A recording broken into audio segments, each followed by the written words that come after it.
কোন দলকে ক্ষমতায় আনার জন্য নির্বাচনকে কোনোভাবে বিলম্বিত করা যাবে না।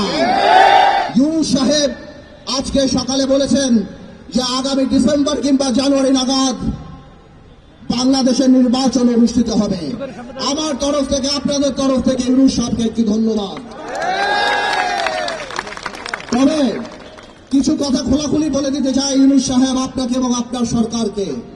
ইদানিংকালে আমরা দেখতে পাচ্ছি আপনার কিছু উপদেষ্টাদের কিছু কথাবার্তায় যে তারা আমাদের প্রতি এমন বিরূপ প্রতিক্রিয়া দেয়, এমন ভাবে কথা বলে, এমনকি মনে হয় যে এই আন্দোলন শুধুমাত্র তাদেরই আন্দোলন। আমার ভাইয়েরা, তোমরা আমার যে বয়সে ছোট, আমি তুমি করেই বলি, সরকার নামানো আর সরকার চালানো এক কথা না। ভাইয়েরা, তোমাদের মনে রাখতে হবে, তোমরা হয়তো 10 বলে 20 রান করেছো, কিন্তু 180 রান বাংলাদেশের মানুষ করেছে 17 বছর। তোমাদের এই অশ্রদ্ধা, তোমাদের এই কথা বলার ধরন দেখে আমাদের মনে হয় যে তোমাদের মধ্যে ইচ্ছা, আশা, আকাঙ্ক্ষা জেগেছে যে তোমরা নির্বাচনে করে এই সরকারে থাকবা। আমার কোনো অসুবিধা নাই, তোমরা দল করো, তোমরা নির্বাচন করো, কিন্তু কোন দলকে ক্ষমতায় আনার জন্য নির্বাচনকে কোনোভাবে বিলম্বিত করা যাবে না। বাংলাদেশের মানুষ 17 বছর ভোট দেয় নাই। আমরা জনগণের কথা বলি, তোমরা যদি কোনোভাবেও এই সরকারকে প্রভাবিত করার চেষ্টা করো নির্বাচন বিলম্বিত করার জন্য, তাহলে মনে রাখতে হবে যে তোমরা সাধারণ মানুষের বিরুদ্ধে অবস্থান করছো। আর সাধারণ মানুষের বিরুদ্ধে অবস্থান করলে আমার ভাইয়ের একটা কথা পরিষ্কার, শেখ হাসিনা বা আওয়ামী লীগ সরকারের কিন্তু 17 বছরে মাথা খারাপ হয়ে গেছে। তোমাদের মাথা খারাপ হতে 17 মিনিট সময় লাগবে না ভাই।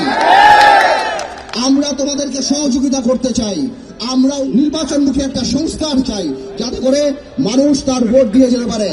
আমরা 17 বছর আওয়ামী দুঃশাসনের কথা ভুলি নাই।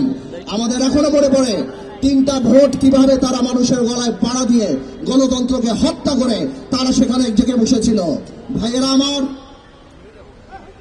আরেকটা কথা না বললেই না, এই সরকার যেহেতু আজকের বক্তব্যের পর দৃশ্যমান বা প্রতীয়মান যে এই সরকার হয়তো আরো 1 বছর থাকবে, সরকারকে আমরা অনুরোধ করব আপনারা সাধারণ মানুষের কথা চিন্তা করেন।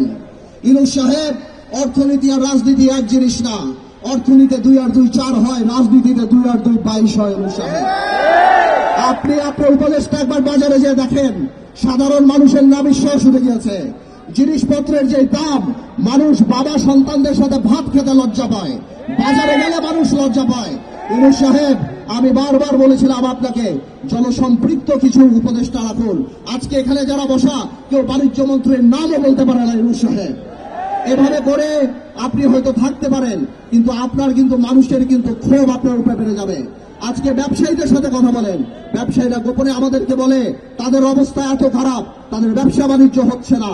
গার্মেন্টসের কর্মীদের এই অবস্থা যে কেউ চিন্তা করতে পারে যে কোনো সময় ফ্যাক্টরি বন্ধ হয়ে যেতে পারে। আপনি ব্যবসায়ীদের সাথে বসেন। ইউনূস সাহেব, মনে রাখবেন, আপনারা কাজ করেন, কিন্তু পলিথিন বন্ধ করা, হর্ন বাজানো, গ্লাস সরায়া প্লাস্টিকের মগ রাখা, এইসব আপনাদের কাজ না। আপনারা ঠিক করেন আপনারা কি কাজ করবেন। আমরা কথা দিচ্ছি, আমাদের সকল সহযোগিতা আপনারা পাবেন। আরেকটা কথা ইউনূস সাহেব না বললেই না, এখনো আমরা দেখি আওয়ামী শাসন আমলের দুর্নীতিবাজরা ঘুরে বেড়াচ্ছে। আপনি দরবেশ সালমান রহমানকে অ্যারেস্ট করেছেন, এই জন্য আপনাকে আমরা সাধুবাদ জানাই, কিন্তু সাবিটের আজিজ খানকে আপনি এখনো ধরতে পারেন নাই। আপনি এসালামের মতো মানুষকে এখনো ধরতে পারেন নাই। আমরা শুনি তারা নাকি বীর দল করে বিদেশে ঘুরে বেড়ায়। আপনি এখানে আসছেন, সারা বাংলাদেশে, সারা পৃথিবীতে 8-10টা মানুষ থাকলেও আপনার প্রোফাইল সবচেয়ে বড়।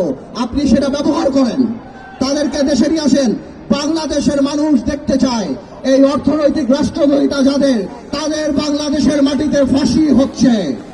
যারা বাংলাদেশের মানুষের লক্ষ কোটি টাকা চুরি করে বিদেশে পাচার করছে, আর এই দেশের মানুষ ব্যাংকে টাকা উঠাতে পারবে নাকি সেই নিয়ে চিন্তিত থাকে, তাদের বিচার করতে হবে। এখনো যারা পালিয়ে গিয়েছে, ইউনূস সাহেব, আমি জিজ্ঞেস করতে চাই, কেন তাদের সম্পত্তি আপনি ক্রয় করছেন না? কেন তাদের এখানকার যে স্থাবর সম্পত্তি সেগুলি আপনারা নিয়ে যাচ্ছেন না? আমরা চাই ইউনূস সরকার সফল হোক। আমরা চাই এই আন্দোলনে আমার যে ছাত্র ভাইয়েরা, ছাত্র বৈষম্য আন্দোলনের নেতারা যারা যে আত্মত্যাগ দিয়েছে, তাদের জন্য দুর্বলতা আমাদের হৃদয়ে আছে। আমরা চাই ভবিষ্যতে তারা যদি রাজনীতিতে আসে ভালো কিছু করে। কিন্তু ভাইয়েরা আমার, এখন জাতি গঠন প্রক্রিয়ায় থাকতে হবে, সবাই মিলে মিশে কাজ করতে হবে দেশকে এগিয়ে নেওয়ার জন্য। 50 বছরে আমরা যেভাবে পিছিয়ে গিয়েছি, আজকে বিজয় দিবস একটা রাজনৈতিক দল গত 17 বছরে শুধুমাত্র পুরো স্বাধীনতা একটা মহানায়ককেই দায়িত্ব দিয়েছে, আর কারো দায়িত্ব দেয় নাই। শহীদ রাষ্ট্রপতি জিয়াউর রহমান থেকে আরম্ভ করে, তাজউদ্দিন সাহেব থেকে আরম্ভ করে অন্য কারো কোনো ক্রেডিট এই সরকার দেয় নাই।